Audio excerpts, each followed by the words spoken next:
As I'm sure you're aware of already, essentially what we're doing here is we're really trying to better understand just how people influence each other in the context of the way we both see ourselves and behave with consumer activity. In this chapter, we'll talk about a concept we call reference groups, so the people we refer to that really help to influence these perceptions and ideas. We'll talk a little bit about how those reference groups have social power within themselves and with those they influence. We'll talk about some of the different kinds of group influences, how word of mouth activity has a big impact, and of course we can see that playing out in the context of web marketing, and then how the household influence plays a role as well. So what type of reference groups are relevant? And first of all, what even is a reference group? Well, a reference group really is a group of individuals who has significant relevance to consumers and impact their evaluations, aspirations, and their behavior. It might be a celebrity. Think about group influence in general, which really is the ways that which groups can influence ideas. It could also be friends. It could also be churches or families. Overall, the key piece of this is that the group members share common goals and interests. They do communicate with each other, and they share their expectations. Again, go back to that chapter 8 when we talked about social sanctions and rules. They view themselves as really members of this unit, and you see yourself as a member of the unit. Therefore, those people's opinions really do matter. So we have a couple different ways we think about this. One is we think about it as a primary and secondary group, and that's often really relevant to brand communities. It could be formal, it could be informal, it could be aspirational or dissociative. So, think about things like celebrities. They are more aspirational, right? They're probably not your friends. You probably don't immediately and, interpersonally hear from them, but you do get a sense for what they do and you try to emulate potentially. In many respects, this whole deal is really, and this whole concept of reference group and group influence is about conformity. I mean, people really do want to conform to the attitudes and behaviors of people around them. And again, that's not all negative. It can be a very positive thing as well. One of the other pieces we consider here when we think through conformity is really peer pressure. So how do peers influence their group members, and how do we ultimately then behave based on what those peers believe and think? There's lots of different kinds of social power, and we talk a lot about social power in both sociology and psychology, but it's just this notion that, people really do have influence and power, and it's hard to put your finger on it, but you certainly know it and can feel it in the context of how groups of people work. So we talk about, there's referent power. So this is this idea that, we refer to somebody else because we admire the way they behave. There might be, legitimate power. I mean, there's social power in the context of a boss or even a parent, depending on our age. And there could be expert power. So, our doctor tells us something and we do it. And marketers know that, and they want to influence those important, relevant sources of power. And I think you can read the rest. One of the things I really do want you to think about is the difference between informational reference group influence, utilitarian, or really value expressive. So again, some of it is more what would the word be, really influenced, and others is more overt.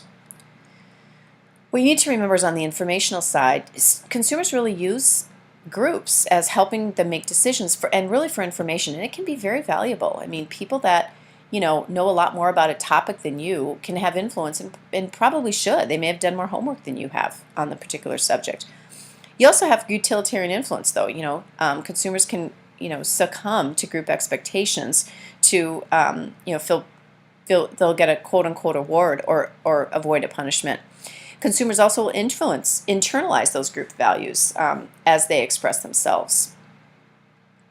So again, you've heard these terms before, utilitarian and hedonic, and they are relevant here as well as it relates to the value we see with the reference groups around us. At the end of the day, information obtained from reference impact our expectations, which then affect our value propositions, perceptions, and satisfaction. So we think about Groupon, right? It's a valuable group. It's a very practical and utilitarian group. But we also get some hedonic value as well. I mean, we feel smart being smart shoppers. We feel like we can buy more, and that makes us feel like we have greater influence. Social media plays a huge role here, as do social networks and ultimately websites. So when we think about individual groups and how susceptible we are, a lot of it really does depend upon how we think about ourselves and how connected or disconnected we are with people around us. And many times it can be just to avoid embarrassment as much as it is about enjoying praise by those in the group. at the end of the day, one of the things we think through is word of mouth, right? So word of mouth has a huge influence how we think about brands. I mean, many of us barely, we may watch commercials or have some, be influenced by commercials in a general way, but really at the end of the day, many times we're much more influenced by what our friends and what people we consider to be experts say around us. And we talk about these things then as sort of organic, right, which is, just the natural recommendations you get from people, versus amplified, which are ones that marketers actually, really kind of exploit or advance. Digital word of mouth is really just this idea that marketers are trying to encourage people to pass the word along, and you can see that a lot on Facebook or other kinds of social media platforms, where if you like something, you get a bit of incentive to pass that message along. Buzz marketing is another piece that we talk a lot about. This idea that we want people to be talking about our brands. That's critical today. In the old days, we talk about it as guerrilla marketing. There's still sort of some of that there, but which really just means unconventional means. But many would argue that social media has become actually quite conventional today. We also have something called stealth marketing, which is just when people just aren't even aware that they're being marketed to, and that can be pretty powerful, kind of scary too. And I think as Christians, we often need to think about just what that means. I mean, we certainly want to make sure we're being upfront, and the things that we're influencing on are going to be positive to our end consumers. So there's lots of different influencers out there, right? As I've mentioned already, there's opinion leaders, typically true experts. There can be these people called market mavens. They spread information about products and services. They probably don't have a formal degree or even formal background, but the internet has allowed them to get lots of quick information and expertise, and people recognize that about them, and they can have great input. We also have something called a surrogate consumer, right, which is when people will hire others to help them shop and really have a great influence in what they buy and think. There's something here we call diffusion, and this is particularly relevant with new products, and that is, how do people start adopting new products? How does that work? You've probably heard these terms before. That's on the bottom of the graph.